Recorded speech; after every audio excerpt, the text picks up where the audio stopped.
Kesalahan yang tidak perlu dilakukan Hugo Samir, sehingga sangat-sangat merugikan Indonesia. Tak pantas tinggal di Indonesia. Gak punya skill hanya bikin malu negara, lebih baik angkat koper aja. Yes, alhamdulillah. Calon lawan timnas Indonesia di Piala Dunia U17 alami kekalahan telak. Alhamdulillah. Erick Thohir bawa kabar baik untuk sepak bola Indonesia. Berita duka. Bek Venezia FC, Jai Itzes.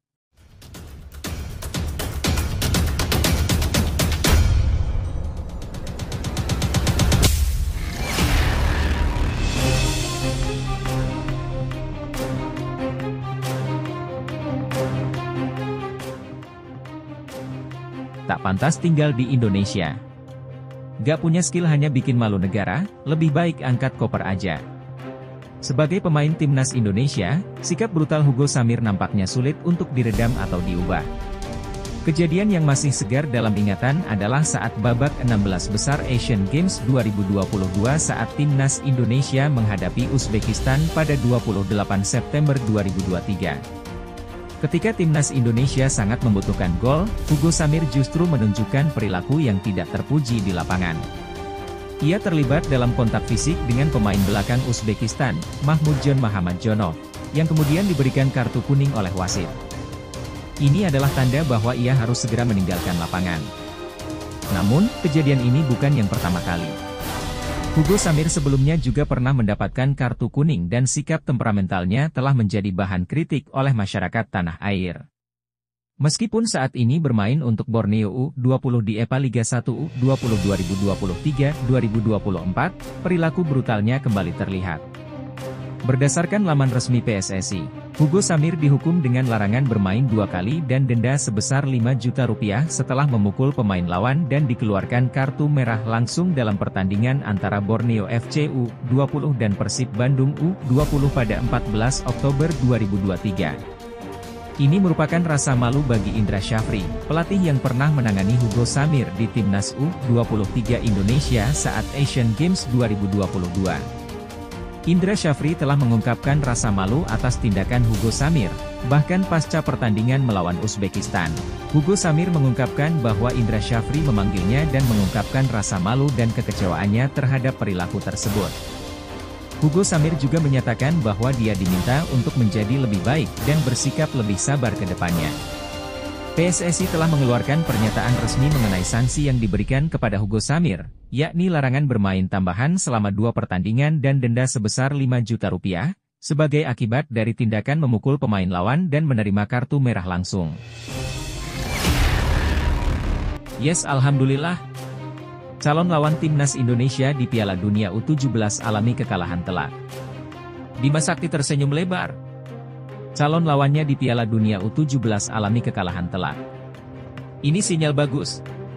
Timnas U17 Panama mengalami kekalahan telak dalam pertandingan uji coba terbarunya di Turki. Mereka saat ini tengah menjalani pemusatan latihan untuk persiapan menghadapi Piala Dunia U17 2023. Panama akan bersaing di grup A bersama dengan Timnas U17 Indonesia, Maroko, dan Ekuador. Pemusatan latihan Timnas U17 Panama di Turki akan berlangsung hingga tanggal 31 Oktober mendatang. Selama periode ini, mereka memiliki jadwal untuk 3 pertandingan uji coba. Menurut Federasi Sepak Bola Panama, FEPAFOOT, pertandingan terakhir akan diadakan di Antalya, Turki, di mana tim akan bermain dalam 3 pertandingan persahabatan antara tanggal 20 hingga 1 Oktober. Timnas U17 Panama akan menghadapi 3 lawan, yaitu Senegal U17, Uzbekistan U17, dan Rusia U17. Pertandingan pertama telah berlangsung, di mana Panama kalah 0-4 dari Senegal. Selanjutnya, Panama akan menghadapi Uzbekistan pada tanggal 25 Oktober 2023, dan kemudian menghadapi Rusia pada tanggal 28 Oktober 2023. Sebagai informasi, Panama membawa 24 pemain dalam pemusatan latihan di Turki, namun, mereka akan harus mencoret 3 pemain sebelum berangkat ke Indonesia. Hal ini dikarenakan tim hanya diizinkan membawa 21 pemain dalam Piala Dunia U17 2023. Alhamdulillah, Erick Thohir bawa kabar baik untuk sepak bola Indonesia. Berita tentang kemungkinan Erick Thohir menjadi calon wakil presiden bersama Prabowo Subianto dalam Pilpres 2024 telah mencuat.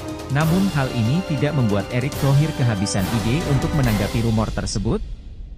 Beberapa waktu lalu, banyak spekulasi muncul di kalangan publik mengenai siapa yang akan menjadi pendamping Prabowo dalam Pilpres 2024. Bahkan, nama Erick Thohir sempat menjadi salah satu kandidat yang disorot sebagai calon pendamping Prabowo menurut survei elektabilitas yang beredar. Namun, rupanya asumsi ini hanya tinggal sebatas spekulasi masyarakat.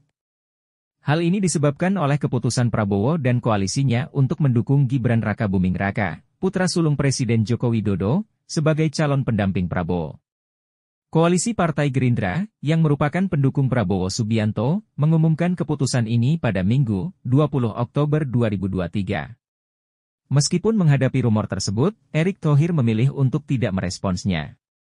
Sebaliknya, dia lebih fokus pada upayanya untuk sukses menyelenggarakan Piala Dunia U17. Hal ini juga mencerminkan komitmennya dalam menjalankan ajang bergengsi tersebut. Erick Thohir bahkan telah mengungkapkan keseriusannya dalam mendukung Piala Dunia U17 secara langsung kepada perwakilan FIFA yang sudah berada di Indonesia untuk melakukan pengecekan. 18 hari lagi menuju Piala Dunia U17 di Indonesia, tulis Erick Thohir dalam unggahan pribadinya. Berita duka. Bek Venezia FC, Jai Itzes, yang merupakan calon pemain naturalisasi terbaru untuk timnas Indonesia, telah didiagnosa menderita penyakit paru-paru. Dengan kabar ini, masih belum jelas apakah proses naturalisasi Jai Itzes akan dilanjutkan oleh PSSI. Jai Itzes adalah salah satu pemain yang sedang dalam proses naturalisasi. Pada tanggal 6 September 2023, dia tiba di Jakarta dan bertemu dengan Ketua Umum PSSI, Erick Thohir. Erick mengumumkan niatnya untuk memperkuat timnas Indonesia di kompetisi internasional. Itzes masih berusia 23 tahun. Karirnya sedang menuju puncak. Jadi pemain ini adalah pemain yang sangat potensial dan akan insya Allah akan menambah kekuatan timnas kita, tambahnya. Meskipun klubnya mengatakan bahwa kondisi fisik Jai Itzes saat ini baik, belum ada kepastian apakah dia akan dapat bermain dalam pertandingan kompetitif lagi. Menurut laporan dari Bari News, karir sepak bola Jai Itzes saat ini terancam karena peraturan ketat Liga Italia mengenai kelayakan fisik atlet. Saat ini, situasi Itzes dipantau dengan cermat, dan penggemar serta klub sedang menunggu informasi lebih lanjut mengenai tindakan medis dan perkembangan kesehatannya selanjutnya. Trombosis vena, DVT, adalah kondisi di mana darah membeku dalam satu atau lebih pembuluh darah vena.